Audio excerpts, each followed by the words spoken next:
Mercedes Vidal, nova regidora d'Horta-Guinardó i responsable de l'àrea de mobilitat de l'Ajuntament, arriba al districte amb l'objectiu de millorar l'accessibilitat d'un territori amb gent gran i una orografia complicada. Estem parlant de petites solucions com arranjaments de carrer, escales mecàniques o ascensors en alguns punts, però també en un nivell més general un desplegament més adequat de la xarxa ortogonal d'autobusos, de la funcionalitat dels busos de barri.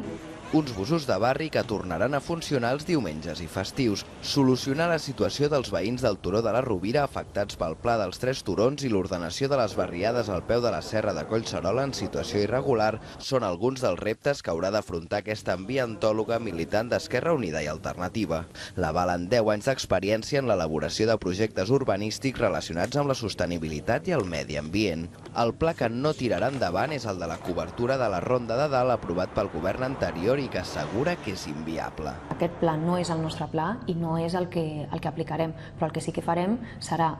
seure amb els veïns i intentar fer una disminució dels impactes de la ronda i estudiar molt bé amb els veïns on s'ha de prioritzar. Renovar els canals de participació ciutadana és un altre aspecte bàsic per a Mercedes Vidal, vinculada als moviments veïnals de Sant Andreu i exvicepresidenta de la Federació d'Associacions de Veïns de Barcelona. Tot això en un districte que tindrà com a gerent Eduard Vicente, que ja havia ocupat aquest càrrec entre els anys 2000 i 2007.